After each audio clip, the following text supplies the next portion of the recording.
আইনা তাযহাবুন, যাও কই, কোথায় দৌড়াও, কার কাছে যাও? ইউসাব্বিহু লাহু মা ফিস সামাওয়াতি ওয়াল আরদি ওয়া হুয়াল আজিজুল হাকীম। আসমান ও জমিনে যা কিছু আছে সব তার প্রশংসা করছে, একমাত্র তোমরাই করো না। আহারে, তোমরাই করছো। আল্লাহ রাব্বুল আলামিন আকাশ এবং জমিনে যা তিনি সৃষ্টি করেছেন সব তার ইবাদত করে, তারই জিকির করে, তারই তাসবিহ পড়ে। আপনারা লক্ষ্য করে দেখবেন পৃথিবীতে গাছপালা, তরুলতা, কীট পতঙ্গ সব আল্লাহর জিকির করছে।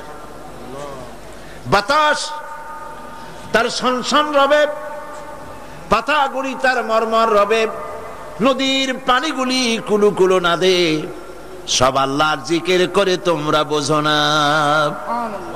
পাখিগুলি কুহু কুহু করে ডাকে, বউ কথা কও বলে ডাকে। হলুদ পাখি, হলদি পাখি আছে না? চট্টগ্রামে নাই, আছে। পাখিতে কি বলে? বউ কথা কও না স্বামী কথা কও? কি বলে? বউ কথা কও। ওর বউ যে কবে থেকে ওর উপর অভিমান করে আছে আল্লাহই জানে। সেই ছোটবেলা থেকে শুনতেছি বউ কথা কও, বউ কথা কই না। তোমরা এই সমস্ত শব্দ দিয়ে নিজেরা কল্পনা করে, যা তোমরা মনে মনে কল্পনা করে মিশাও শব্দগুলি, আসলে তা না। প্রত্যেকে তার তাসবিহর কায়দা জানে। পাখিগুলি, জন্তুগুলি, প্রাণীগুলি, গাছগুলি, পালাগুলি, যা কিছু আছে পৃথিবীতে সব আপন আপন ভাষায় আল্লাহ রাব্বুল আলামিনের জিকির করে। তোমার কানে তুমি শুনতে পাও কুহু কুহু, আসলে সে ডাকে আল্লাহু আল্লাহু আল্লাহু আল্লাহু আল্লাহু আল্লাহু। সব আল্লাহর তাসবিহ করছে, গুণগান করছে। গাছেরা দাঁড়ায় দাঁড়ায় করতেছে, পৃথিবীর বৃক্ষগুলি দাঁড়িয়ে দাঁড়িয়ে আল্লাহর জিকির করে, তাসবিহ করে। পশুগুলি, চার পায়া পশুগুলি রুকুর হালতে আল্লাহর জিকির করে। ব্যাঙেরা তাশাহুদের কায়দায় জিকির করে। সাপগুলি বুকে হেঁটে হেঁটে, উভচর প্রাণী যারা মাটির সাথে বুক লাগাইয়া চলে, এরা সেজদার হালতে জিকির করে। কিন্তু মানুষকে আল্লাহ রাব্বুল আলামিন আশরাফুল মাখলুকাত হিসাবে সৃষ্টি করেছেন বলে এক রকম জিকিরের ব্যবস্থা করেন নাই। সৃষ্টি জগতের সমস্ত সৃষ্টি জগৎ যত কায়দায় জিকির করে, আল্লাহ তার বান্দাকে, মানুষকে সব কায়দায় বান্দাকে করার তৌফিক দিয়েছেন। কোরআনে কারীম আল্লাহ পাক বলেন, আল্লাযীনা ইয়াযকুরুনাল্লাহা কিয়ামান ওয়া কুউদান ওয়া আলা জুনুবিহিম। দাঁড়ানো অবস্থায়, বসা অবস্থায়, অবস্থায়, সকল অবস্থায় আল্লাহ তার বান্দাকে জিকিরের ব্যবস্থা করেছেন, তাসবিহর ব্যবস্থা করেছেন। বান্দা করতে পারে। পৃথিবীর সমস্ত মানুষ, পৃথিবীর সমস্ত প্রাণী যখন রিজিক খায়, রুজি যখন খায়, রুজি খাওয়ার সময়, খানা খাওয়ার সময় খানার কাছে মাথা ঝুঁকাইয়া দেয়, ঠিক কিনা? গরুর দিকে তাকান, গরু খাদ্যের উপরে তার মাথা ঝুঁকায়। গরু, কুকুর, শূকর, বিড়াল, ইঁদুর, পাখি, জন্তু, জানোয়ার সব খাবারের উপরে মাথা রেখে, মুখ রেখে খায়। আল্লাহ রাব্বুল আলামিন আশরাফুল মাখলুকাত মানুষকে রিজিকের কাছে মাথা নত করার ব্যবস্থা করেন নাই। রুজি তোমার মুখের কাছে চলে আসবে, তোমার রিজিক, তোমার মাথা রিজকের কাছে নত হবে না, নত হবে কেবলমাত্র রাজ্জাকের কাছে। আল্লাহর কাছে মাথা নত হবে। সুবহানাল্লাহ। এই জন্যে তাওহীদ স্পষ্ট করে নিতে হবে, সমস্ত ক্ষমতার উৎস কেবলমাত্র কে? আল্লাহ পাক। সেই আল্লাহ পাককেই সেজদা করো। সেজদা করতে হবে কাকে? কারে সেজদা করবেন?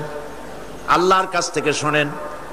রব্বুল আলামিন কোরআনে কারীমের ভিতরে বলছেন ওয়া মিন আয়াতিহিল লাইলু ওয়ান নাহারু ওয়াশ-শামসু ওয়াল কমর।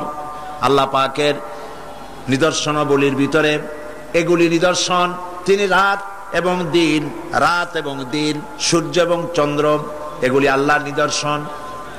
লা তাসজুদু লিশ-শামসি ওয়ালাল কমারি ওয়াসজুদু লিল্লাহিল্লাযী খালাকাহুন ইন কুনতুম ইয়্যাহু তা'বুদুন। চাঁদকে সেজদা করো না, সূর্যকে সেজদা করো না, কারণ এগুলিকে আল্লাহ সৃষ্টি করেছেন। কে সৃষ্টি করেছেন? সেজদা পাইতে পারবেন কে? কেবলমাত্র আল্লাহ রাব্বুল আলামিন। সুতরাং সৃষ্টিকে সেজদা করো না। মানুষ বোঝে না, না বুঝেই যেখানে সেখানে সেজদা করে, মাজারে যায় সেজদা করে, পীরের পায়ের উপরে সেজদা করে, কসমের পায়ের উপরে সেজদা করে। এই তো এইখানেই আছে, আছে না? এখানে যে ওই জায়গাটার নাম কি? বায়েজিদ বোস্তামি। তিনি এখানে আসছেন কিনা তার ঐতিহাসিক কোন তথ্য আছে কিনা আমার জানা নাই। আসলেও আসতে পারেন, নাও আসতে পারেন, এটা বিষয় না। আমার নিজের চোখে দেখছি মানুষেরা, মুসলমান, কসমের পায়ে হাত দিয়া চুমা খাইতেছে। নাউজুবিল্লাহ, হায় রে কপাল। মানুষ যখন আল্লাহরে ছাড়িয়া দেয়, আল্লাহ কোন জায়গায় নেয় দেখেন, কোথায় নিয়ে গেছে।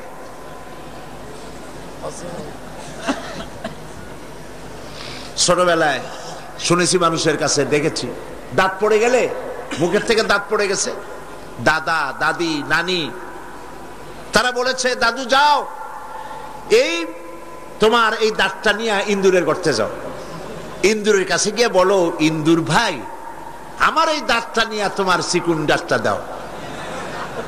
কপাল পোড়া। তোমার মুখে প্রথম দাঁত দিয়েছে কে? ইঁদুরে, বাঁদরে, বিড়ালে? কে দিয়েছে দাঁত? আল্লাহরে ছাড়ছ, আল্লাহ ইন্দুরের গর্তে পৌঁছায় দিয়েছে। মর, ইন্দুরের কাছে গিয়ে মর। আল্লাহকে বাদ দিয়েছে, কসমের পায়ের উপর গিয়ে চুমা দিয়েছে। নাউজুবিল্লাহ, কপাল পোড়া। কি পোড়া? কপাল পোড়া। ওইখানে দেখছি একটা গাছ, ওই পুকুর পাড়ে একটা গাছ, সেই গাছের সাথে সুতা দিয়া বান্দা, ঢিল পাটকেল এইসব বান্দা, অনেকগুলো, মনে হয় যেন ফল ধরেছে, ইটের ফল। তা আমি জিজ্ঞেস করলাম, ভাই এগুলো কি? এগুলো অনেক দম্পতি স্বামী স্ত্রী এসে বাঁধতে থুয়ে গেছে। কেন? ওই বাচ্চা হয় না, সেই জন্য এটা বাঁধতে থুয়েছে। তার ফজিলত কি? কয় যে এটা যেমন ভার, ওই রকম একদিন ভার হতে হতে স্ত্রীর গর্ভের মধ্যে সন্তান এসে যাবে। কি পাগলামি কর, কি পাগলামি। এই জন্য যেখানে সেখানে সেজদা করা যাবে না। সেজদা করতে হবে কোথায়? কেবলমাত্র কার সামনে? আল্লাহ রাব্বুল আলামিনের সামনে। আর কোথাও সেজদা করা যাবে না। সমস্ত ক্ষমতার উৎস কেবলমাত্র আল্লাহ রাব্বুল আলামিন, এটা বুঝতে হবে। এটা না বোঝার কারণেই এই দুর্দশা হচ্ছে। বহুত মুরিদ আছে, পীরের পায়ের উপরে পড়েই যায়, লম্বা হয়ে পড়ে যায়, মাথা পায়ের উপরে লাগায় দেয়, বলেন নাউযুবিল্লাহি মিন যালিক। আমি বারবার বলেছি, যতবার আসছে চট্টগ্রামে বারবার বলেছি, মৃত্যু পর্যন্ত বলতে থাকবো যদি আল্লাহ তৌফিক দেন। খবরদার কোন মানুষের পায়ে সেজদা দিবেন না, চন্দ্র সূর্যকে সেজদা দিবেন না, কবরের কাছে সেজদা দিবেন না, কবরের কাছে যায় কিছু চাবেন না। চাবেন কোথায়? কোথায় চাইবেন? কেবলমাত্র আল্লাহ পাকের কাছে। আর কারো কাছে কিছু চায় কোনো লাভ নাই। এই লাভ যে নাই সেটাও যে কতবার বুঝাইছি। বড় পীর আব্দুল কাদের জিলানী রহমতুল্লাহ আলাইহির কবরে গেছে কেউ, যায়া বাংলায় বলতেছে, বড় পীর সাহেব হুজুর আমার ছেলে হয় না, ছেলে দেন। আচ্ছা আপনারা বলেন, বড় পীর সাহেব বাংলা জানেন? আর তিনি কি ওখানে আছেন? থাকলেও সজাগ আছেন না ঘুমে আছেন?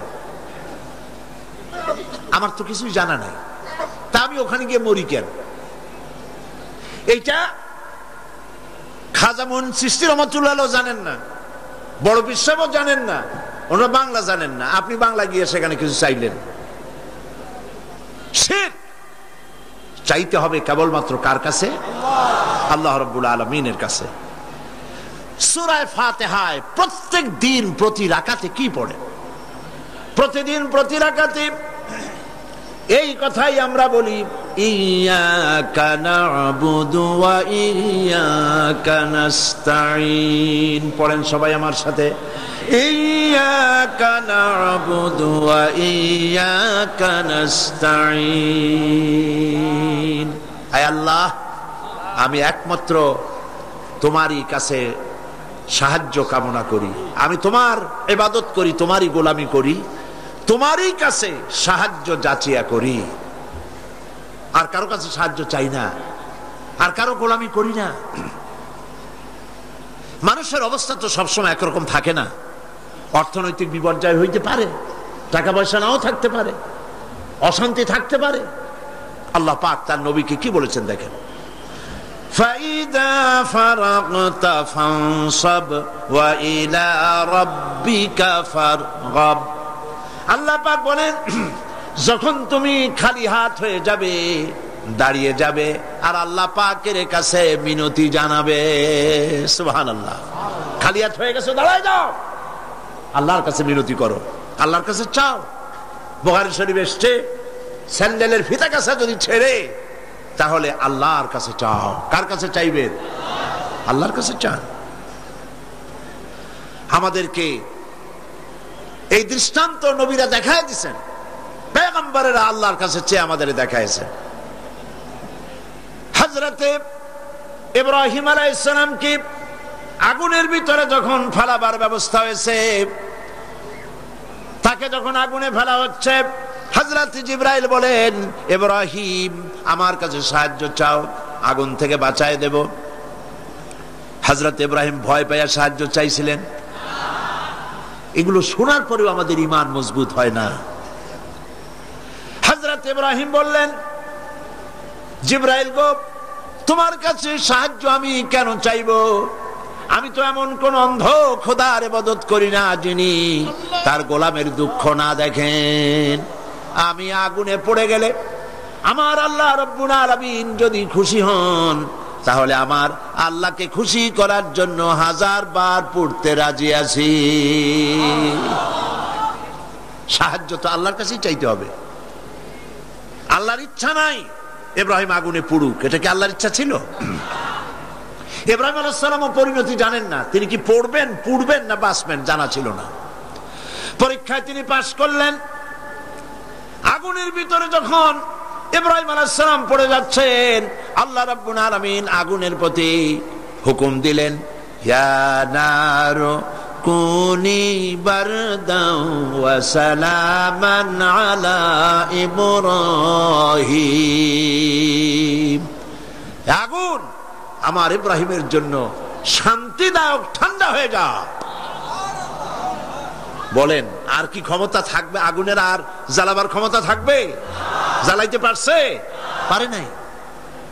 আল্লাহকে বিশ্বাস করুন এইভাবে করে। কোন মাজারে টাকা দিবেন না, পয়সা দিবেন না, আগরবাতি দিবেন না, চান্দা মান্দা দিবেন না। যা চাওয়ার, যা বলার সরাসরি বলবেন। কাকে? কারে বলবেন? আল্লাহ পাক পরিষ্কার করে কোরআনের মধ্যে সব দৃষ্টান্ত দেখাইছেন। হযরতে ইউনূস আলাইহিস সালামকে মাছে যখন গিলে ফেললো, বেরোবার কোনো পথ নাই, কোরআনে কারীম এই কথা দুনিয়াবাসীদের জন্য, মুমিনদের জন্য তুলে দিয়েছেন। ওয়াযান্নুন ইয যাহাবা মুগাদিবান ফাযান্না আন লান নাকদিরা আলাইহি فنادى في الظلمات أن لا إله إلا أنت سبحانك إني كنت من الظالمين। অন্ধকারের ভেতর থেকে ইউনূস আলাইহিস সালাম চিৎকার মারলেন, ফানাদা ফি যুলুমাত, পানির অন্ধকার, মাছের পেটের অন্ধকার, রাতের অন্ধকার, ত্রিবিধ অন্ধকারের মধ্য দিয়ে ইউনূস আলাইহিস সালাম ডাক দিলেন আল্লাহরে। আল্লাহ শোনে নাই।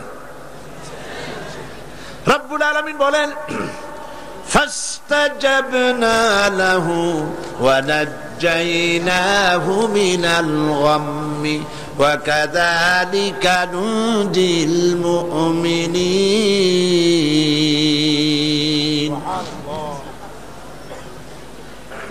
আল্লাহ রাব্বুল আলামিন বলেন আমি ইউনূসের ডাক শুনলাম আর ডাকের জবাব দিয়া দিলাম। মাছের পেটের ভিতরে যন্ত্রণা শুরু হয়ে গেল, ব্যথা শুরু হয়ে গেল। মাছ আর পানির মধ্যে থাকতে পারলো না। মাছ উপরে চলে এলো, কেনারায় চলে গেল। মাছ ববি করে ইউনূস আলাইহিস সালাম রে ফেলে দিল কেনারে। আল্লাহ পাক বলেন শোনো দুনিয়ার মানুষেরা, শুধু ইউনূসকে নয়, ওয়া কাযালিকা নুজিল মুমিনিন। মুমিনেরা যখনই বিপদে পড়বে আমারে যদি ডাকে আমি এইভাবে করে, ওয়া কাযালিকা এইভাবে করে আমি বিপদ থেকে বাঁচায় দেব। সুবহানাল্লাহ। সুতরাং আল্লাহ পাকের এই কোয়ালিটি বুঝতে পারলে এটাই হলো তাওহীদ। তাওহীদ সম্পূর্ণরূপে বুঝতে হবে, তাওহীদে প্রতিষ্ঠিত হতে হবে, শিরক থেকে বাঁচতে হবে, শিরক সম্পূর্ণরূপে বর্জন করতে হবে। এখন শিরকটা কি? শিরক হলো অংশ। এটা শরীক দিয়ে বললে বুঝতে ভালো, শরীক। আর এই শিরক হচ্ছে মিথ্যা, জুলম, বড় গুনাহ। যারাই আল্লাহর সাথে শরীক করে তারা বড় রকমের গুনাহ করে। আমি এই দৃষ্টান্তটা বুঝাবার জন্য এরকম দৃষ্টান্ত দেই। শরীকদারি ব্যবসার সাথে, শিরক পার্টনার, শরীক। আল্লাহ পাকের কোন পার্টনারের দরকার আছে? আর যারা জবাব দিলেন না, আল্লাহ পাকের পার্টনারের কোন প্রয়োজন আছে? পার্টনারের প্রয়োজন হয় কেন? ধরেন ব্যবসা করবে কেউ, তো ব্যবসা করতে গেলে, পার্টনারশিপ বিজনেস করতে গেলে অভাবের কারণেই পার্টনার খোঁজে। পুঁজি আছে যা, সেই টাকা দিয়ে ব্যবসা চলবে না, একজন পার্টনার লাগবে পুঁজিওয়ালা। পুঁজির অভাবে মানুষ পার্টনার খোঁজে। আবার পুঁজি আছে কিন্তু বুদ্ধি নাই, লাইসেন্স নাই। বুদ্ধিওয়ালা লাইসেন্সওয়ালা একটা লোক পার্টনার হিসাবে নিতে চেষ্টা করে পার্টনারশিপ বিজনেসে। 3 নম্বরে পুঁজিও আছে, বুদ্ধিও আছে, লাইসেন্সও আছে, কিন্তু বয়সটা এমন যে এই বয়সে ব্যবসা করার মতো বয়স নাই, স্বাস্থ্যটা খারাপ। এই 3টা কারণে মানুষেরা পার্টনারশিপ বিজনেস করে। এখন আল্লাহর সাথে শরীক করলে আল্লাহ সহ্য করেন না, কারণ হলো আল্লাহর তো এই 3 অভাবের কোনো অভাব নাই। বুঝে আসে নাই মনে হয়? আল্লাহর পুঁজির অভাব আছে? আচ্ছা, আল্লাহর পুঁজি আছে কিনা তা আল্লাহর কাছেই জিজ্ঞেস করি। কেউ যদি আল্লাহকে প্রশ্ন করে তোমার পুঁজি আছে কি নাই, এই প্রশ্ন করার আগে রব্বুল আলামিন কোরআনে কারীমের মধ্যে জবাব দিয়ে রেখেছেন, ওয়াল্লাহু গানিয়্যুন ওয়া আনতুমুল ফুকারা। আল্লাহ হচ্ছেন অভাব মুক্ত, সব কিছুর মালিক তিনি, তিনি গানি। আর তোমরা যারা পার্টনার খোঁজো তোমরা হলো ফকিরের গোষ্ঠী, মিসকিনের গোষ্ঠী, জুমরাতুল মাসাকিন। আর আমার পুঁজির অবস্থা শোনো, আল্লাহ পাক বলছেন, মা ইনদাকুম ইয়ানফাদু ওয়া মা ইনদাল্লাহি বাক। তোমাদের পুঁজি ফুরায় যায়। গত বছর যা ছিল আস্থা নাই, 50 মণ ধান দিয়েছিলাম, খাইয়া খুইয়া সর্বনাশ করছো। ধান নাই, চাউল নাই, যা দেই সব খাইয়া শেষ করো। তোমাদের পুঁজি ফুরায় যায়। ওমা ইনদাল্লাহি বাক। আর আল্লাহর পাত্র থেকে, ভাণ্ড থেকে যত দেওয়া হয় ফুরায় না, ভরা থাকে। আল্লাহর কোনো পুঁজির অভাব নাই। শুধু তাই নয়, লাহু মাকালিদুস সামাওয়াতি ওয়াল আরদ। আকাশ আর জমিনের সব চাবিকাঠি হচ্ছে আল্লাহর কাছে। সম্পদের চাবি আল্লাহর কাছে। লিল্লাহি মা ফিস সামাওয়াতি ওয়া মা ফিল আরদ। আসমান এবং জমিনের সার্বভৌমত্বের একচ্ছত্র মালিক হচ্ছেন কে? আল্লাহ পাক। এই হলো পুঁজি। তাহলে আল্লাহর পুঁজির অভাব নাই। আর পুঁজির অভাব যখন নাই তখন পার্টনারেরও কোনো প্রয়োজন নাই। এরপরে 2 নম্বরে মানুষ পার্টনার খোঁজে, জ্ঞান বুদ্ধির অভাব ঘটতে পারে। ব্যবসা করার মতো জ্ঞান নাই, বুদ্ধি নাই, লাইসেন্স নাই। আল্লাহর কি এরকমের অবস্থা? মহান আল্লাহ রাব্বুল আলামিন বলেন, ওয়াল্লাহু ইয়ালামু ওয়া আনতুম লা তা'লামুন। আল্লাহ সব জানেন, তোমরা জানো না কিছুই। তোমরা কিচ্ছু জানো না। ওয়া মা উতিতুম মিনাল ইলমি ইল্লা কালিলা। সামান্যতম জ্ঞান দিয়েছি তোমাদেরকে, আর সমস্ত জ্ঞানের উৎস কে? আল্লাহ। কোনো জ্ঞান নাই, সামান্যতম জ্ঞান। আর এই জ্ঞান দিয়ে ওনারা হন বুদ্ধিজীবী। বিরাট বিরাট বুদ্ধি। বুদ্ধি মাথায় এত গিজ গিজ করে, বুদ্ধির গরমে মাথায় চুল থাকে না, সব সময় মাথা গরম। কি বুদ্ধি? কইছে দেয়ার ইজ নো গড। সব বুঝছি বলে কি বুঝছো? কইছে দেয়ার ইজ নো গড। স্রষ্টা নাই, আল্লাহ বলতে কেউ নাই। নাউযু বিল্লাহি মিন যালিক। এরকম শয়তান একটা মরছে, ঢাকা বিশ্ববিদ্যালয় ছিল। মরার পর সেই সময়ের প্রধানমন্ত্রী তিনি বললেন, বাংলাদেশের নাকি এই লোক মরায় খুব ক্ষতি হয়েছে। আমি বলেছি ক্ষতি কিছু হয় নাই, বরং ভালো হয়েছে, শয়তান একটা কমছে। এ মরার আগে বলেছে, আমারে কাফন দিবা না, দাফন দিবা না, গোসল করাবা না। কি করবা? তো বলে মরার পর আমারে নিয়ে মেডিকেল কলেজে দিবা, ছাত্ররা আমারে দিয়ে অপারেশন শিখবে, যাতে যাতে মানুষের অপারেশন করে উঠে রুগীরে ভালো বানাইতে পারে। মরার পর তার কথা মতো যখন মেডিকেল কলেজের দিকে লাশ নিয়ে যাওয়া হচ্ছিল, ছেলেরা বলছে, লা হাওলা ওয়ালা কুওয়াতা ইল্লা বিল্লাহ। আমরা মাপ চাই। সারা জীবন আল্লাহরে অস্বীকার করছে। ওই লোকটারে দিয়া কাটা ছেঁড়া শিখা যদি কোন লোকের অপারেশন করি, যাও রুগী বাঁচবে, তাও বাঁচবে না, মরবে। ফিরাও শয়তান। বাডমের মারিচুরিতে ডিপ ফ্রিজের মধ্যে এ শয়তানের লাশ এখনো আছে।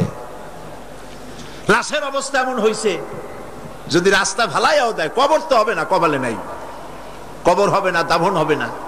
আল্লাহর সাথে নাফরমানি করলে কি সাজা হয় আল্লাহ দেখান। আল্লাহরে যদি মানত, গোসলটা হইতো, কাফনটা হইতো, জানাজাটা হইতো, মানুষের দোয়া করতো। কপালে নাই, কপাল পোড়া, আল্লাহরে অস্বীকার করছে বুদ্ধির ঠেলায়। লাশের অবস্থা এমন হয়েছে, এখন যদি রাস্তায় ভালাইয়া দেয়, কুত্তাও খাবে না। কারণ আমাদের দেশের কুত্তা এত অভদ্র না যে এত পচা লাশ খাবে। প্রিয় ভাই, সব আল্লাহ পাক সব জানেন, তোমরা কিচ্ছু জানো না। হ্যাঁ, তোমরা জানবা যদি কোরআনের কাছে আসতে পারো। আসল বুদ্ধি, আসল জ্ঞান কোরআনের ভিতরেই। সুবহানাল্লাহ। এরপরে তাহলে দেখা গেল 2 নম্বর পুঁজিও আল্লাহর আছে। আছে কিনা? পার্টনার দরকার আছে? পার্টনারের দরকার নেই। 3 নম্বরে শক্তির অভাব, সেজন্য পার্টনার খোঁজে। আল্লাহর শক্তির খুব অভাব নাকি? শক্তি টের পাইছেন কিনা? টের পাইছেন কিনা? বুঝে নিয়েন কি কইতে চাই। আল্লাহ রাব্বুল আলামিনের শক্তি কত প্রচন্ড। আমেরিকার বর্তমান শক্তি দেখেই বুঝতে চেষ্টা করেন না। উপর থেকে ভাষা ভাষা কোনো জ্ঞান নিয়ে হঠাৎ করে কোনো সিদ্ধান্ত নিতে যাবেন না। আমেরিকা এখন যেটা করতেছে, মনে করেন না যে আল্লাহ তারে সব ক্ষমতা দিয়েছে, দুনিয়ার মোড়লগিরি করবে, মাতব্বরি করবে। ওয়ায়ামুদ্দুহুম ফি তুগয়ানিহিম ইয়ামাউন। আল্লাহ একটু ঢিল দিছে। দেখেন না, যারা বড়শি বায় নদীতে, মাছে যখন আদার গেলে ওরে কি বলে? বড়শিতে যেটা থাকে ওটারে কি কয়? সারি। আরে হুইল কি? যেটা খায় মাছে ওইটা কি?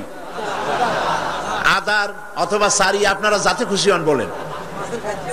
ওইটা, হ্যাঁ সেরা, ওইটা মাছে যখন খাইলো তখনই পাকা শিকারি দড়ি ধরে টান দেয় না, ছুটে যাইতে পারে, গেল ভালো করে। এরপরে জম্মের গেলা গেলার পর নারী বুড়িতে বেজায় যায়, তারপরে হুলে ধরে আর টান দিয়ে নিয়ে আসে। যত বড় রাঘব বাল হোক উবারে এসে হা করে পড়ে থাকে।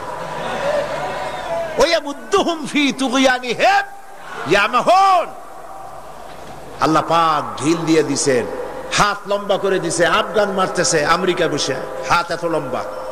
আফগান মারতেছে, কাশ্মীর মারতেছে, প্যালেস্টাইন মারতেছে, সোমালিয়া মারতেছে। আল্লাহ পাক ঢিল দিয়ে দিয়েছে। এরপরে যখন আল্লাহ ধরবে, রাশিয়া এরকম শেষ ছিল না, জনমের সেটা শেষ ছিল কিনা?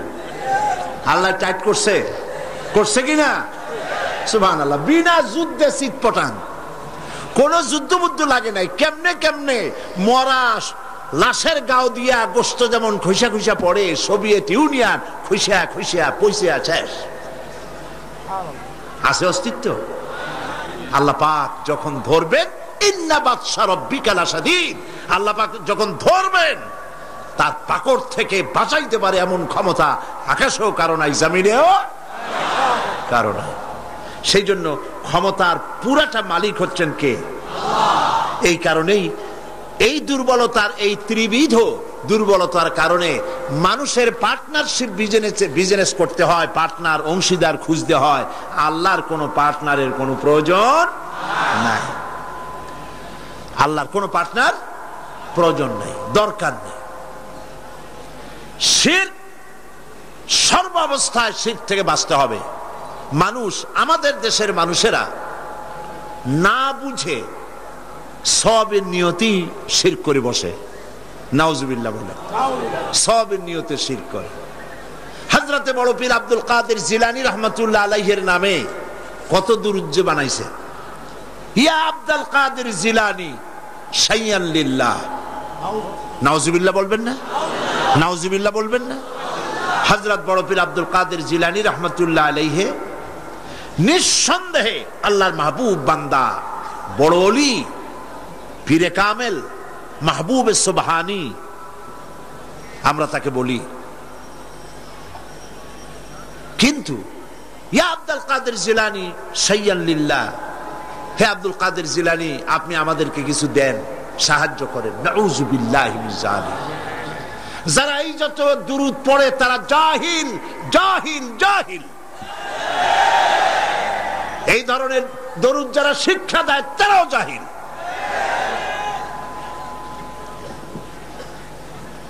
যারা ইন্তেকাল করেছেন, মরে গিয়েছেন, তাদের কাছে কিছুই চাওয়া যাবে না। চাইতে হবে কেবলমাত্র কার কাছে? কার কাছে? এই জন্য আল্লাহ রাব্বুল আলামিন কোরআনে কারীমের মধ্যে বলেছেন, লা তুশরিক বিল্লাহ ইন্নাশ শিরকা লাযুলমুন আযীম। কথাটা আসলে হযরত লোকমান হাকিমের। তিনি তার ছেলেকে বুঝাচ্ছেন। ছেলেকে যতগুলি নসিহত তিনি করেছেন, সূরা লোকমানের তাফসীর করছিলাম না এখানে, মনে আছে আপনাদের? হযরত লোকমান হাকিম ছেলেকে যেসব নসিহত করেছিলেন, এই সব নসিহত শুধু কিতাবে কোরআনে লিখে থাকার জন্য নয়, এই নসিহতগুলি আমরাও যেন আমল করি আর আমাদের সন্তানদেরকেও যেন আমল করাই। ছেলেকে বুঝাবেন, স্ত্রীকে বুঝাবেন। আল্লাহ পাক সাফ করে বলছেন, লা তুশরিক বিল্লাহ, আল্লাহর সাথে কাউকে শরীক স্থাপন করো না। ইন্নাশ শিরকা লাযুলমুন আযীম, প্রকৃতপক্ষে শিরক হচ্ছে বড় জুলম, অত্যাচার। এটা হলো জুলম। এ শব্দের ব্যাখ্যা হচ্ছে ওয়াজউস শাই ফি গায়রি মুহাল্লি, যে জিনিস যেখানে রাখা সেটা সেখানে না রেখে আরেক জায়গায় রাখার নামই হলো জুলম করা। টুপি তো মাথায় শোভা পায়, টুপি কোথায় রাখবেন?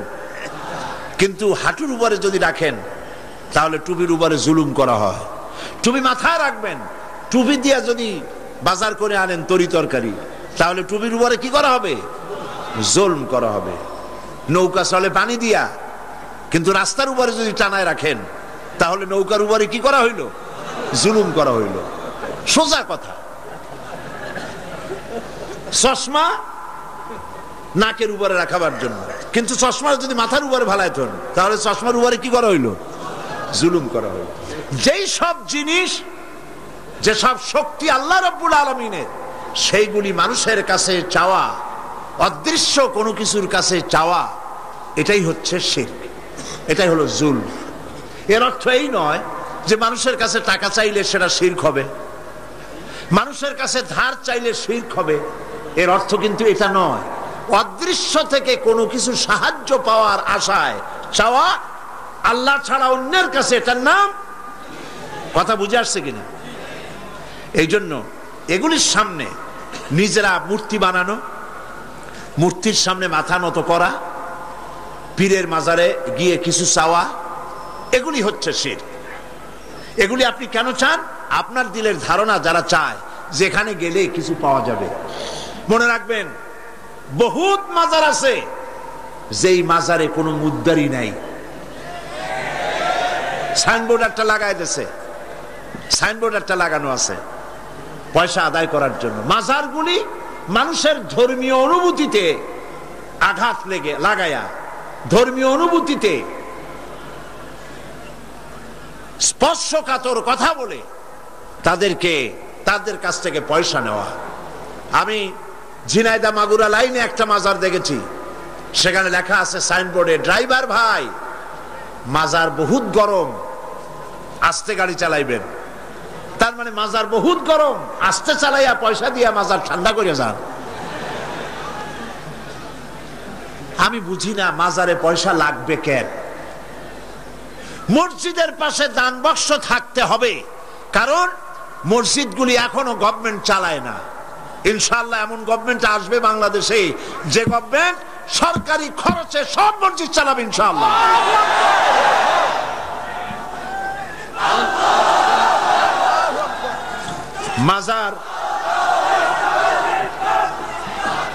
মাজারে চান্দার বাক্স কেন? মাজারে পয়সা দেব কেন? এই প্রশ্ন বুদ্ধিমানদের মাথায় আসা উচিত। কেন দেব? যিনি ইন্তেকাল করেছেন ওনার কি এখন টাকার প্রয়োজন? বলেন আপনারা। শীত বস্ত্র উনি কিনবেন, কোনো কিছু খাবেন? আপনারা কেন বিশ্বাস করেন না? উনি যদি সত্যি আল্লাহর ওলি হন, আল্লাহ পাক কোরআনে বলে দিয়েছেন এদের রিস্কের ব্যবস্থা আল্লাহর কাছে, ওনারা আল্লাহর কাস্টোডিওতে আছেন। আপনারা কেন পেরেশান হয়ে পয়সা দেন? ওগুলো দিয়ে উনি কি খাবেন? এই পয়সাগুলি দিয়ে উনি কি কিনবেন? এই পয়সাগুলি মাজারের মুতাল্লি যারা আছে, কমিটিতে যারা আছে, অধিকাংশ পয়সাগুলি দিয়ে তারা ট্রান্সপোর্ট বিজনেস করে, এক্সপোর্ট ইম্পোর্ট বিজনেস করে, কোটি কোটি টাকার মালিক হয়েছে আপনাদের পয়সা দিয়া, আর আপনি শিরক করেছেন ওখানে পয়সা দিয়ে। তবে কোন মাজারকে কেন্দ্র করে যদি কোনো মসজিদ, কোনো এতিমখানা, কোনো মাদ্রাসা যদি তৈরি হয়, মাদ্রাসায় দিবেন, এতিমখানায় দিবেন, মসজিদে দিবেন, অবশ্যই মাজারে এক পয়সাও দিবেন না। কে বলেছে আপনাকে মাজারে গম্বুজ উঠাইতে? কেন উঠাইছেন? কেন উঠাইছেন? কি জবাব দেবেন? মাজারে গম্বুজ কেন দিয়েছেন? কি জবাব দিবেন? কে বলেছে গম্বুজ তুলতে? পীর সাহেবদের কবরের মর্যাদা বেশি না সাহাবায়ে কেরামদের কবরের মর্যাদা বেশি? মদিনা যায় দেখতে পারেন না? সাইয়্যিদুশ শুহাদা হযরত হামজা রাদিয়াল্লাহু তাআলা আনহু, দুনিয়ার সব ওয়ালি আলেম ওলামা যদি এক জায়গায় হয়, হযরত হামজার একখানা হাতের সমান হবে? হবে? সেই মাজারে তো কোনো গম্বুজ নাই। হযরতে ইবনে মাসউদ রাদিয়াল্লাহু তাআলা আনহু, হযরত ইবনে আব্বাস রাদিয়াল্লাহু তাআলা আনহু, হযরত আবু সাঈদ খুদরি রাদিয়াল্লাহু তাআলা আনহু, হযরত উসমান রাদিয়াল্লাহু তাআলা আনহু, অন্তত 10,000 সাহাবীর মাজার তো জান্নাতুল বাকিতে রয়েছে। একটা গম্বুজ নাই, একটা চাদর নাই, একটা আগরবাতি নাই, একটা মোমবাতি নাই। আপনারা কেন এইসব করেন? কে কি বললো আপনারা কেন শুনবেন? জেহেন সাফ করে নেবেন। কোরআনে জানাই, হাদিসে জানাই, মানি না, মানবো না। ঠিক কিনা বলেন? কোরআনে জানাই, হাদিসে জানাই, এই কথা বলার জন্য যদি হিন্দুস্তান থেকে কোনো পীর আসে, মানবো তার কথা? যদি পাকিস্তান থেকে কোনো পীর আসে, মানবো? যদি চীন থেকে, সৌদি আরব থেকে কোনো বুজুর্গ আসে, মানবো? সাফ কথা। তুমি পীর যে দেশের হও, তুমি আলেম যে দেশের হও, কোরআন হাদিসে জানাই মানি না, মানি না, মানি না। এটার নামই হলো ইসলাম। এটার নাম কি? এটার নাম আকীদা। এই আকীদা সাফ করতে হবে, মুসলমানদের এই আকীদা সাফ হতে হবে। এই আকীদা যদি সাফ হয় তাহলেই আমরা বাঁচতে পারবো। কথা বুঝতে পেরেছেন? কথা বুঝে আসছে? বলছিলাম বহুত মাজার আছে, মুদ্দান নাই। বহুত মাজার এমন আছে, মুদ্দান নাই। এক কিতাবে আসছে এরকম, একজন পীর সাহেব, তার বাড়িতে এক মাজার এবং বাড়িতে ওরস হয়। তার মুরিদও বাড়িতে একটা মাজার হইছে এবং সে ওরস করে। অন্যান্য মুরিদরা এসে পীর সাহেবরে বললো যে আপনার এই মাজারে, আপনার বাড়িতে আর কি লোক হয়, আর এই মাজারে আর কত লোক আসে? আপনার মুরিদের বাড়ি যায় দেখেন, ওরসে কত লোক আর কি পরিমাণ মানুষ পয়সা করি সেখানে দেয়, ওই মাজার গরম বেশি। পীর সাহেব চিন্তা করলো, ওই লোকটা তো আমার কাছে মুরিদ হইছে, ও মাজার পাইল কই? ওই মুরিদে রাতের বেলা যাইকে নিয়ে কয়, বেটা সত্যি কথা বল, মাজার পাইছো কই? কয় হুজুর, মাজার টাজার কি? আপনার কাছে মুরিদ হইলাম, আপনি একটা গাধা দিলেন আমারে, ওই গাধাটা নিয়ে ব্যবসা বাণিজ্য করে কিছু পয়সা পাতি হয়েছিল, হঠাৎ করে গাধাটা মরে গেল, এখন আমি যাই কই? বহুত মুসিবতে পড়ে গেছি। শেষ পর্যন্ত ওই গাধা পাশে নিয়া বহুত চিন্তা করিয়া গাধারে কবর দিয়া আপনি দিছেন, সেই জন্য কবর দিয়া পাশে বসে কাঁদতেছিলাম চোখ বুঝা। হাটবার দিন ছিল, বাজারে যাওয়ার রাস্তা, চোখ বুঝে কাঁদতেছিলাম। সন্ধ্যার সময় চোখ খুলে দেখি আশেপাশে পান, সুপারি, মাছ, তরকারি, টাকা, পয়সা। তার মানে লোকেরা যাচ্ছে, মাজার দেখে মনে করছে নতুন কোন পীরের মাজার বোধ হয়, তো যে যার কাছে যা ছিল একটু একটু করে দিয়ে গেছে, অনেক হয়েছে। তারপরে এসে ভিড় জমলো। এরপরে কি করব, বহুত চিন্তা ভাবনা করে একটা সাইনবোর্ড লাগাই দিলাম, হযরত গেদা শাহ রহমতুল্লাহ আলাইহির মাজার। পীর সাহেব বললেন, খারাপ হয় নাই, আমি যে তোমারে গাদাটা দিছিলাম ওইটার মায়ের কবর হলো আমার বাড়িতে। নাউজুবিল্লাহ বলে। এই জন্য হক্কানি পীরের মাজার যেগুলি, সেগুলি তো জিয়ারত করা যাবে অবশ্যই। হক্কানি পীরের মাজার যেগুলি আছে জানা মতে, যেমন শাহজালাল রহমতুল্লাহ আলাই, খান জাহান আলী রহমতুল্লাহ আলাই, শামানাত রহমতুল্লাহ আলাই, শামাকদুম রহমতুল্লাহ আলাই, বড় বড় আল্লাহর ওলিদের মাজার আছে, আছে না? জিয়ারতের উদ্দেশ্য নয়, ওইখানে আপনি গিয়েছেন, মাজার সামনে পড়েছে, আপনি দোয়া করেন। জিয়ারতের উদ্দেশ্য নিয়ে মসজিদে হারাম, মসজিদুর রাসূল, মসজিদে আকসা, এই তিন জায়গা ছাড়া জিয়ারতের নিয়ত নিয়ে কোন মাজারে যাওয়া যাবে না, যাবে না, রাসূলুল্লাহ নিষেধ করেছেন।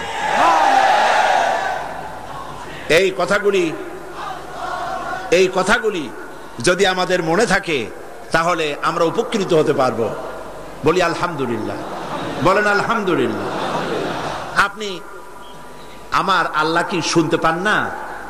বলেন পান কিনা? তিনি দেখতে পান, তিনি সব শুনতে পান, সব দেখতে পান। কাজী যা বলবেন আল্লাহকে বলেন। ওয়াইজা সাআলতা ফাসআলিল্লাহ ওয়াইজা ইসতাআনতা ফাসতাইন বিল্লাহ। যা চাইবেন আল্লাহর কাছে চান, যা বলবেন আল্লাহর কাছে বলেন। আল্লাহ পাক বলেছেন, আলাইসাল্লাহু বিকাফিন আবদা, আলাইসাল্লাহু বিকাফিন আবদা। আমি কি আমার বান্দার জন্য যথেষ্ট নই? আল্লাহ প্রশ্ন করছেন, আমি কি আমার বান্দার জন্য যথেষ্ট নই? আপনারা বলেন অবশ্যই যথেষ্ট, বলেন সবাই অবশ্যই যথেষ্ট। সুতরাং আল্লাহ পাক হচ্ছেন সর্বময় ক্ষমতার মালিক। আপনার আমার যা প্রয়োজন সব আল্লাহকে বলবো, রাজি আছি? এটাই হচ্ছে তাওহীদ এবং শিরক বর্জন। সর্বাবস্থায় শিরককে বর্জন করতে হবে। হযরতে মুআজ রাদিয়াল্লাহু তাআলা আনহু তিনি হাদিস বর্ণনা করেছেন, নবী করিম সাল্লাল্লাহু আলাইহি সাল্লাম বলেছেন, ইয়া মুআজ তিনবার ডাকলেন। হযরত মুআজ বললেন লাব্বাইক ওয়া সাদাইক। হুজুর বললেন মুআজ তুমি কি জানো বান্দার উপরে আল্লাহর হক কি, আবার আল্লাহর উপরে বান্দার হক কি? হযরতে মুআজ রাদিয়াল্লাহু তাআলা আনহু বলেন আমি জানি না, আল্লাহর নবী ভালো জানেন। নবী করিম সাল্লাল্লাহু আলাইহি সাল্লাম বললেন মুআজ শোনো, বান্দার উপরে আল্লাহর হক হচ্ছে এই,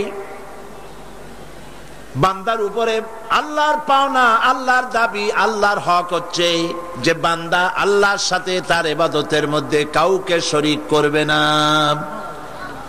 আর আল্লাহর উপরে বান্দার হক হলো এই, আল্লাহর উপরে বান্দার পাওনা বা দাবি হলো এই যে বান্দা আল্লাহর ইবাদতে কাউকে শরীক স্থাপন করবে না।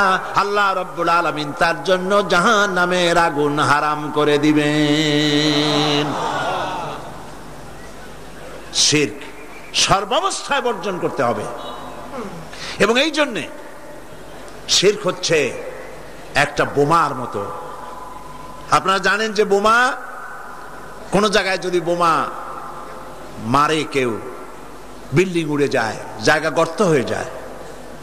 একটা বিল্ডিং বানাতে খরচ হলো 50 লক্ষ টাকা, 1 কোটি টাকা বা 5 কোটি টাকা খরচ হয়েছে একটা বিল্ডিং করতে। এটা উড়ায় দেওয়ার জন্য মাত্র কয়েক কেজি ওজনের একটা বোমা যথেষ্ট। এই বোমার দাম কি আমি জানি না।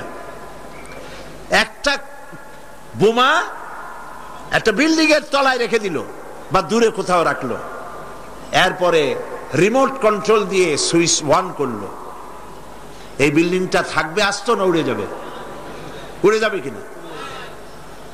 50 কোটি টাকা খরচ করা বিল্ডিংটি সামান্য কয়েক হাজার টাকা দামের একটা বোমা বিস্ফোরণের সঙ্গে সঙ্গে বিল্ডিংটা যেভাবে হাওয়ায় মিলিয়ে যায়, অনুরূপ ভাবে কিয়ামতের দিন শিরক মিশ্রিত আমলনামা নিয়ে যে সব বান্দা আল্লাহর দরবারে হাজির হবে, ওদের ব্যাপারে রব্বুল আলামিন বলেন وَقَدِمْنَا إِلَى مَا عَمِلُوا مِنْ عَمَلٍ فَجَعَلْنَاهُ هَبَاءً مَنْثُورًا وَقَدِمْنَا إِلَى مَا عَمِلُوا مِنْ عَمَلٍ।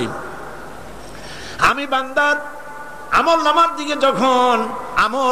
দিকে আমি যখন মনোযোগী হব, আমি যখন বান্দার আমলনামা দেখব, আর ওই আমলনামার ভেতরে যদি শিরক মিশ্রিত দেখতে পাই, ফাজআলনাহু হাবাআম মানসুরা, আমলনামাকে ধুলি কণার সঙ্গে উড়াইয়া দেব। নামাজ, রোজা, হজ, যাকাত, দাড়ি, টুপি কোনটা কাজে লাগবে না, সব বালু কণার সাথে আল্লাহ উড়িয়ে দিবেন। কোনো দাম নাই আমলের। প্রিয় ভাই সব, প্রিয় বন্ধুগণ, আমার ভাইয়েরা, আমার মা বোনেরা, কোন অবস্থাতেই শিরক করবেন না। শিরক থেকে মুক্ত থাকুন। ছেলে হয় না, মেয়ে হয় না, মাজারে যাওয়ার কোনো প্রয়োজন নাই। ব্যবসায় উন্নতি হয় না, মাজারে যাওয়ার কোনো প্রয়োজন নাই। মসজিদে যান, কাজায় হাজার 2 রাকাত নামাজ পড়েন, সেজদা করে রব্বুল আলামিনকে বলেন, নামাজ আদায় করে চোখের পানি ফেলে আল্লাহকে বলেন। আল্লাহ পাকের নবী বলেছেন বান্দার 2টা জিনিস আল্লাহর কাছে খুবই প্রিয়, 2টা ফোঁটা। একটি ফোঁটা হলো জিহাদের ময়দানে যে রক্ত ফোঁটা পড়ে, আর আল্লাহর ভয়তে চোখের যে পানি ফোঁটা পড়ে, এই 2টি ফোঁটা আল্লাহর কাছে বহুত প্রিয়। নবীজি আরো বলেছেন বান্দা যখন কান্দে গুনাহ মাফির জন্য, অভাব অভিযোগের জন্য বান্দা যখন কান্দে, তার চোখের পানি নাকের অগ্রম, নাকের আধা আধি আসতে পারে না, তার মধ্যে রব্বুল আলামিন তাকে ক্ষমা করে দেন। আমরা যেন আল্লাহর কাছে চাইতে শিখি, বলেন আমিন। আল্লাহ রব্বুল আলামিনের কাছে আমাদের যা প্রয়োজন, গায়ব থেকে সাহায্য পাওয়ার জন্য যা প্রয়োজন, কাকে বলবো? আল্লাহ পাককে বলবো। ঈমানকে সালিট করতে হবে। সেই কথা কোরআন শরীফ আল্লাহ পাক সূরা বাকারার মধ্যে এই কথার ভিতরে আল্লাহ পাক পরিষ্কার করেছেন, ইয়া আইয়ুহাল্লাযীনা আমানু দুখুলু ফিস-সিলমি কাফা ওয়া লা তাত্তাবিউ খুতুওয়াতিশ শাইতান ইন্নাহু লাকুম আদুউম মুবিন। হে বিশ্বাসীরা, উদখুলু ফিস সিলমি কাফা, 16 আনা মুসলমান হও, পরিপূর্ণ মুসলমান হও, ইসলামের মধ্যে পরিপূর্ণ দাখিল হয়ে যাও। একদিকে দাবি করবে মুসলমান, অন্যদিকে অমুসলিমদের মতো তোমাদের আকীদা, তোমাদের চাল চলন এভাবে যদি হয়, তাহলে ইসলামে পরিপূর্ণভাবে দাখিল হওয়া হবে না। শুধু নামাজ রোজা হজ যাকাত করি ইসলামে পরিপূর্ণ প্রবেশ করা যাবে না।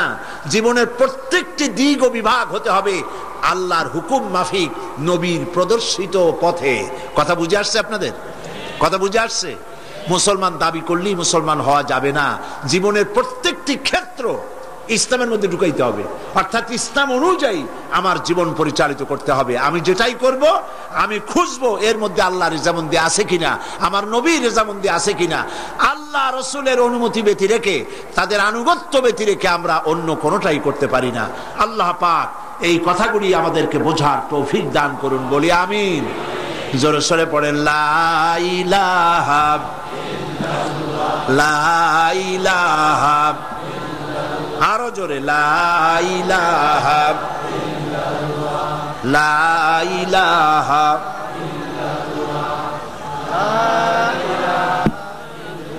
লা ইলাহা ইল্লাল্লাহু মুহাম্মাদুর রাসূলুল্লাহ। আমরা এখন মোনাজাত করব, এখন মোনাজাত করব। মোনাজাত আর দোয়া ও মখুল ইবাদা, দোয়া হচ্ছে ইবাদতের মগজ। আল্লাহর কাছে আমরা আমাদের আরতি জানাবো, মোনাজাত করব, সেই দোয়ায় আমরা শামিল হব, আর বা জামাতে শান নামাজ পড়বো। এত বড় জামাত এখন কি চট্টগ্রামের কোন মসজিদে পাওয়া যাবে? আর এটা কি সম্ভব এত বড় জামাত হওয়া? আমরা জামাতে নামাজ আদায় করব, আল্লাহ যেন তৌফিক দেন, বলেন আমিন। মোনাজাতের পর আজান হবে, বা জামাত নামাজ হবে, নামাজে আপনারা শরীক হবেন। আজকেও 2 জন অমুসলিম ইসলাম কবুল করার জন্য এসেছেন, তাদেরকে উৎসাহ দেন, তাদের জন্য দোয়া করেন, আল্লাহ পাক যেন তাদেরকে কবুল করেন, বলেন আমিন। আপনাদের ভিতর থেকে যারা দাঁড়ায় আপনারা নিজেরা তাদেরকে বসায় দেন, একই আশ্চর্য কথা। 2 জন অমুসলিম, একজনের নাম সুনীল রায়, পিতা মৃত রজনী রায়, বাড়ি কাটিরহাট, হাটহাজারী, চট্টগ্রাম। আর একজনের নাম অসীম বড়ুয়া, পিতা কল্যাণ মিত্র বড়ুয়া, গ্রাম হোয়ারাপাড়া, রাউজান, চট্টগ্রাম। এই 2 জন। প্রথম জন সুনীল রায়, তার নাম পছন্দ করেছে মোহাম্মদ খলিলুর রহমান। দ্বিতীয় জন তার নাম পছন্দ করেছেন মোহাম্মদ মাসুম বিল্লাহ। এই 2 জন এখন ইসলাম কবুল করছে। কই আর একজন? কই? ও মাশাআল্লাহ, কাছে আসো, একটু জোরে জোরে পড়তে হবে। লা ইলাহা ইল্লাল্লাহু মুহাম্মাদুর রাসূলুল্লাহ। আল্লাহ ছাড়া কোনো ইলাহ নাই, উপাস্য নাই। মুহাম্মদ সাল্লাল্লাহু আলাইহি ওয়াসাল্লাম আল্লাহর প্রেরিত রাসূল। আশহাদু আন লা ইলাহা ইল্লাল্লাহু ওয়াহদাহু লা শারীকা লাহু ওয়া আশহাদু আন্না মুহাম্মাদান আবদুহু ওয়া রাসূলুহু। আমি সাক্ষ্য দিচ্ছি আল্লাহ ছাড়া কোনো ইলাহ নাই, কোন উপাস্য নাই, তিনি এক, তিনি একক, তার কোনো অংশীদার নাই। আমি আরো সাক্ষ্য দিচ্ছি মুহাম্মদ সাল্লাল্লাহু আলাইহি ওয়াসাল্লাম আল্লাহর বান্দা এবং তার প্রেরিত রাসূল। বলো আসসালামু আলাইকুম। সবাই বলেন ওয়ালাইকুম আসসালাম। আমরা না, আর বলতে হবে না, আমরা এই 2 জন নতুন মুসলমান আমাদের ভাই, বলেন আলহামদুলিল্লাহ। আল্লাহ যেন তাদের ইসলামী জীবন যাপনের, সুন্দরভাবে ইসলামী জীবন যাপনের তৌফিক দেন, বলেন আমিন। এবং ইসলাম কবুল করার কারণে কোনো অসুবিধা, ঘটনা দুর্ঘটনা, নানান রকমের অসুবিধা থেকে আল্লাহ পাক যেন তাদেরকে হেফাজতে রাখেন এবং আল্লাহ পাক যেন তাদেরকে খাঁটি মুমিনে পরিণত করে দেন। ইসলাম কবুল করার কারণে এই বিশাল লাখো জনতার পক্ষ থেকে আমি তাদেরকে আলিঙ্গন করছি।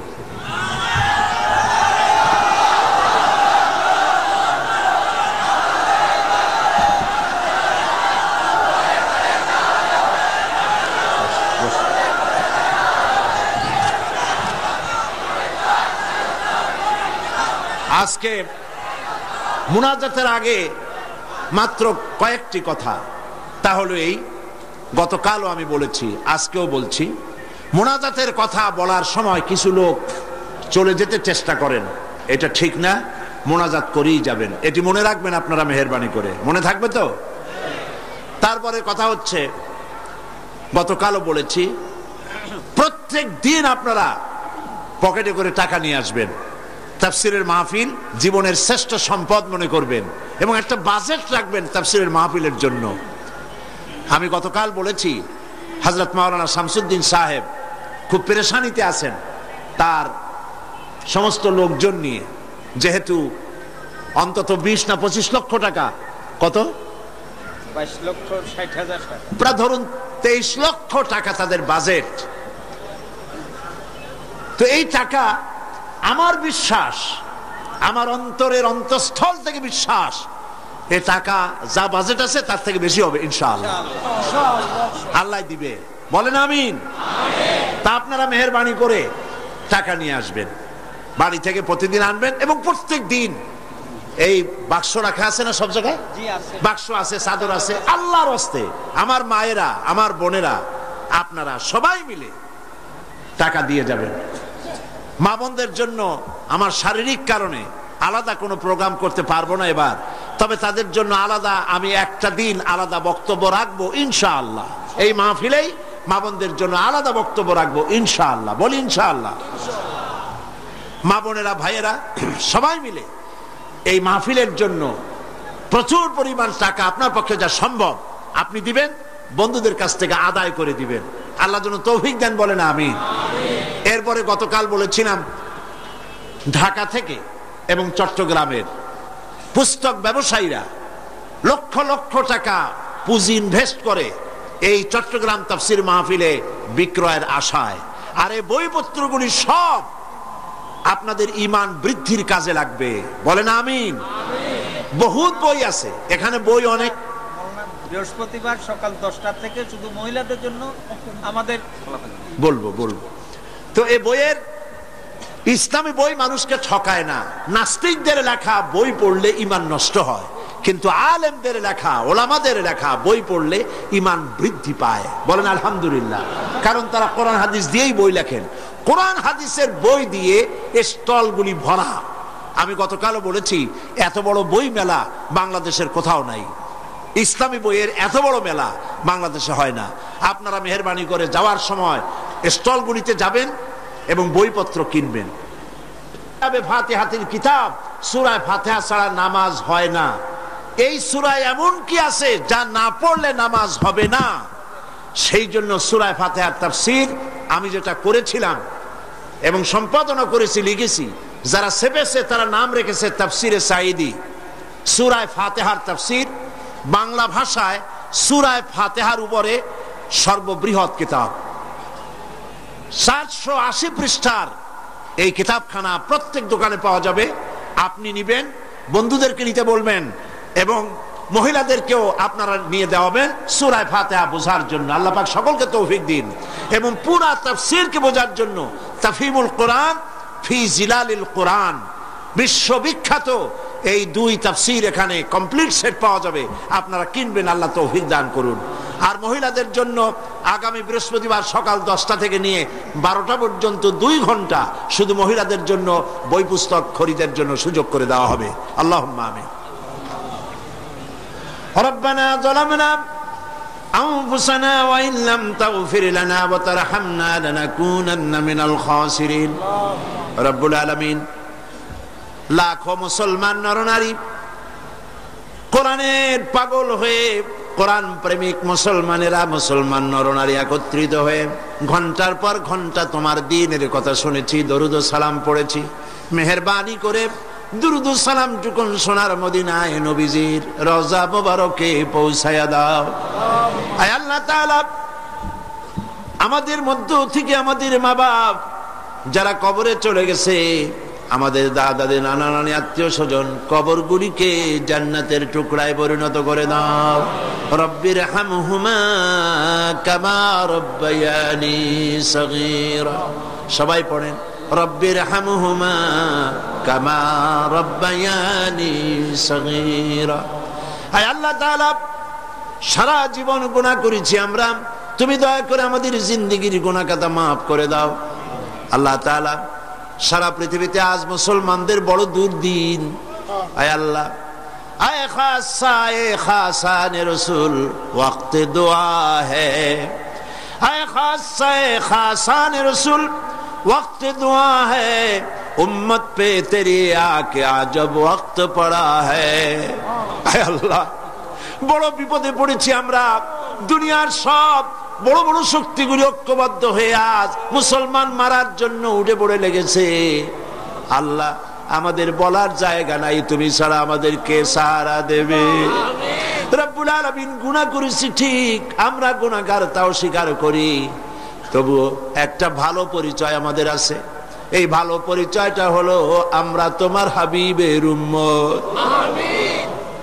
এতটুকুন কারণে হলেও নবীজির সদকায় আল্লাহ তুমি দয়া করে দুনিয়ার মুসলমানদের বিপদ থেকে বাঁচাও। আয় আল্লাহ, দুনিয়ায় যেখানে যা কিছু ঘটে, সন্ত্রাসী ঘটনা, বোমা বিস্ফোরণের ঘটনা, যেখানে যা কিছু ঘটে, আল্লাহ দুনিয়ার কাফেররা ঐক্যবদ্ধ ভাবে সেই দোষ আমাদের মাথায় চাপায়। সুতানাতা দিয়া মুসলমান মারে, মুসলমানদের মসজিদ মাদ্রাসা শেষ করে, আলেম ওলামাদের উপরে আঘাত করে। আল্লাহ তুমি দয়া করে মুসলমানদেরকে সাহারা দাও। রব্বুল আলামিন, দুনিয়ার সব মুসলমানদের উপরে তোমার রহমত নাজিল করো। আল্লাহ তাআলা, হযরত মাওলানা শামসুদ্দিন সাহেব, আল্লাহ তুমি তাকে হায়াতে তাইয়্যিবা সেহাতে কুল্লিয়া দান করো। আল্লাহ তাআলা, ইসলামী সমাজ কল্যাণ পরিষদকে তুমি কবুল করো। আল্লাহ তাআলা, হযরত মাওলানা মুমিনুল হক চৌধুরী সাহেব, আল্লাহ তাআলা সারা জীবন ইসলামের খেদমত করে করে বার্ধক্যে উপনীত হয়েছে, তার প্রতি তুমি রহম করো। সব ইসলামী আন্দোলনের নেতা কর্মীদের উপরে রহম করো। আল্লাহ তাআলা, চার দলীয় ঐক্য জোটকে, এই ঐক্য জোটের ঐক্যকে চিরস্থায়ী করে দাও, ঐক্যকে মজবুত করে দাও। যারা ঐক্যে ফাটল ধরাতে চায়, আল্লাহ তুমি তাদেরকে হেদায়েত করে দাও। আল্লাহ, এই দেশটা একদিন, এই দেশে কোরআন সুন্নাহর আইন দিয়ে পরিপূর্ণ ইসলাম চলছে, এই দৃশ্য আমাদেরকে দেখাই দিও মাগো। রব্বুল আলামিন, কোরআনের তাফসীরের মাহফিল চট্টগ্রাম, আল্লাহ তাআলা এই তাফসীরের মাহফিলের ক্যাসেট সারা পৃথিবীতে ছড়িয়ে যায়। রব্বুল আলামিন, কোরআনের তাফসীর সারা দুনিয়ায় পৌঁছে দেওয়ার জন্য যারা ক্যাসেট বন্দি করে, কষ্ট করে মানুষের কাছে পৌঁছাবার ব্যবস্থা করে, আল্লাহ তাআলা তাদের উপরে তোমার রহমত নাজিল করো। সারা দুনিয়ার মুসলমানদের জন্য হেদায়েতের জরিয়া বানায়া দাও। আয় আল্লাহ তাআলা, আমরা থাকবো না, আমরা যারা আছি আমরা থাকবো না, কিন্তু তাফসীরের মাহফিল কিয়ামত পর্যন্ত চট্টগ্রামে স্থায়ী করে দিও। রব্বুল আলামিন, বহু টাকার প্রয়োজন, আল্লাহ তাআলা তোমার ধনাঢ্য ব্যক্তিদের দিল খুলে দাও। যারা এই মাহফিলের সাথে শত্রুতা পোষণ করে তাদেরকে বন্ধু বানায় দাও। যারা ভুল বুঝে দূরে দূরে থাকে তাদেরকে আমাদের ভাই বানায় দাও। আল্লাহ তাআলা সকলের দিল কোরআনের দিকে, আলেমদের দিকে মোহাব্বত ভরে দাও। আল্লাহ, হিংসা কমায় দাও। আলেম দেখলে যাদের গা জ্বলে ওঠে, নাম মুসলমান, আলেম দেখতে পারে না, মাদ্রাসা সহ্য করতে পারে না, আল্লাহ তুমি দয়া করে তাদের হেদায়েত নসিব করে দাও। আল্লাহ তাআলা, আমাদের আরেক ভাই হযরত মাওলানা লুৎফুর রহমান সাহেব, আয় আল্লাহ তাআলা, সেই জওয়ান অবস্থা আমি তারে দেখেছি, আজ তিনিও আমার মতো, আমরা একই পথের পথিক, তিনিও আজ বার্ধক্যে উপনীত হয়েছেন। আল্লাহ, কোরআনের খেদমত সারা জীবনের তুমি তার কবুল করে নাও। কোরআনে কারীমের তাফসীরের খেদমত যারা করতেছেন, অনুবাদের, লেখার, বলার খেদমত যারা করেন, আল্লাহ তুমি তাদেরকে কবুল করে নাও। ربنا تقبل منا إنك أنت السميع العليم وتب علينا إنك أنت التواب الرحيم سبحان ربك رب العزة عما يصفون وسلام على المرسلين والحمد لله رب العالمين وجعل آخر كلمة عند الموت لا إله إلا الله محمد رسول الله. السلام عليكم.